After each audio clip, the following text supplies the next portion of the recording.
खेती में रसायनों के इस्तेमाल से कृषि और उद्यानिकी में उत्पादन तो बढ़ा, लेकिन रसायनों के अधिक इस्तेमाल के कारण हमारे पर्यावरण और मानव स्वास्थ्य पर भी विपरीत असर दिखाई देने लगा।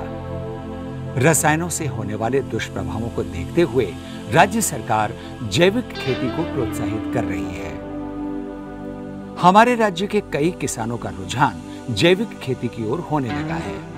इसके लिए वो कंपोस्ट, वर्मी कंपोस्ट, नीम कीटनाशक, जीवामृत और जैविक काढ़ा आदि का उपयोग कर रहे हैं। हमारे कुछ प्रयोगधर्मी किसान इसी दिशा में काम कर रहे हैं। इन्हीं में से एक किसान हैं जयपुर जिले के गंगाराम सेपट, जो पिछले 8 साल से जैविक खेती कर रहे हैं। इन्होंने अपनी आवश्यकता को देखते हुए संपूर्ण जैविक काढ़ा बनाया है। इस काढ़े के उपयोग के बाद मिलने वाले फायदे से ये काफी उत्साहित है। 8 साल पहले जब मैंने जैविक खेती की शुरुआत की तो सबसे पहले मैंने जीवामृत का उपयोग किया।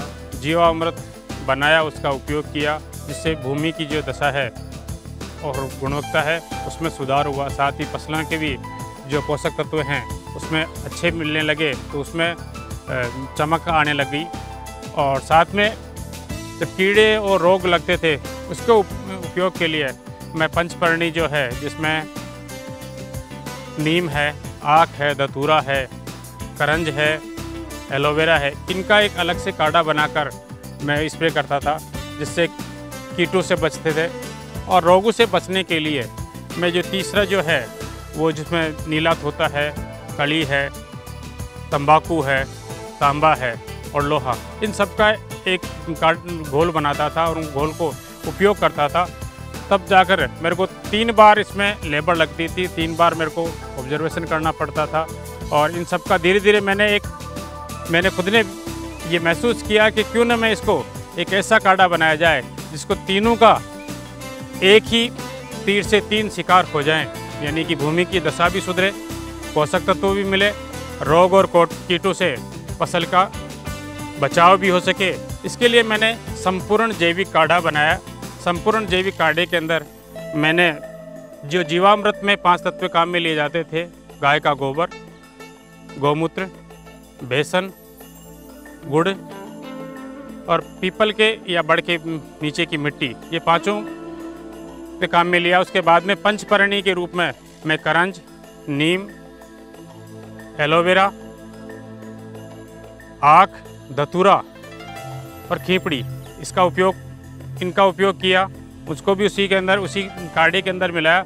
और साथ में जो रोगों के लिए यानी फंगस से लड़ने के लिए तांबा, लोहा, नीला थोथा और कली और तंबाकू, इन सबको मैंने मिलाकर कुल टोटल 18 जो हैं उसमें सामग्री मिलाई। और 18 सामग्री मिलाकर मैंने एक जैविक काढ़ा तैयार किया। उस जैविक काढ़े के द्वारा उसका उपयोग हम फसल में जैसे सब्जियां लगाते हैं, तो सब्जियां लगाने के तुरंत बाद जब पहली सिंचाई करते हैं उस टाइम पर एक बार कर सकते हैं ड्रिप के रूप में।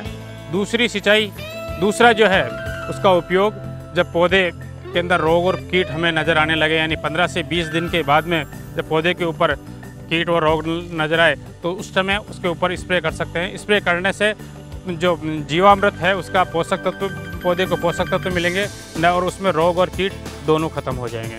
उसके बाद में जैसे ही फ्रूटिंग स्टार्ट होगी और फल तोड़ने बढ़ने के ग्रोथ उस समय होगी, उस टाइम पर भी एक बार दोबारा से ग्रोथ उसके ऊपर स्प्रे करेंगे जैविक संपूर्ण काढ़ा का, तो उसकी जो है साइज और शेप जो है वो प्रॉपर तरीके से मिलेगी। चाहे वो खीरा हो, चाहे ककड़ी हो, चाहे लौकी हो, मिर्ची है, इन सब की जो साइज और शेप है वो एक समान हमें मिलेगी।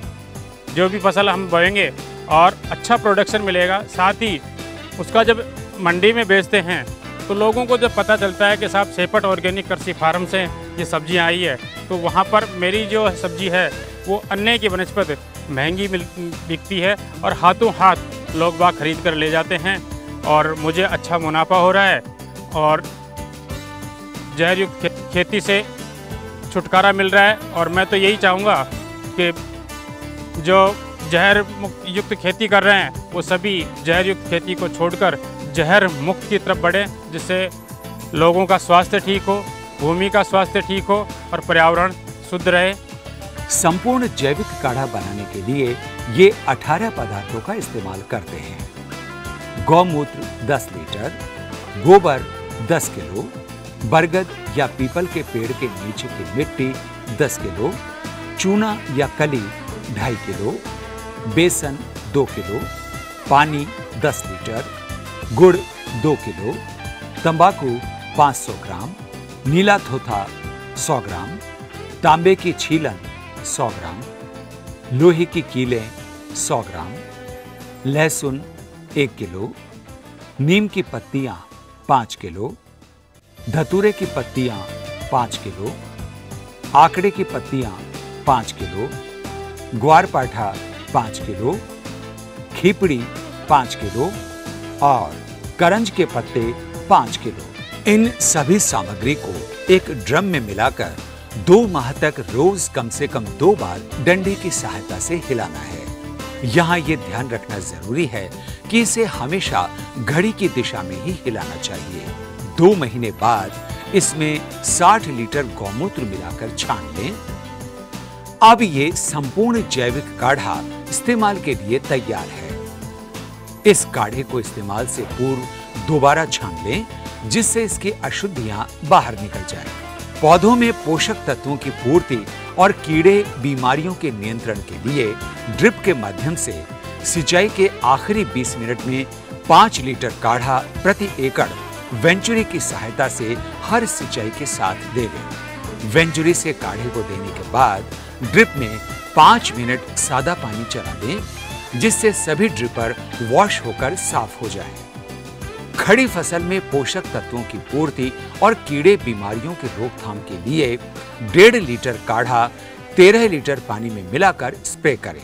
इस प्रकार संपूर्ण जैविक काढ़े के उपयोग से भूमि के स्वास्थ्य में सुधार होगा और फसल उत्पाद की गुणवत्ता में बढ़ोतरी होगी।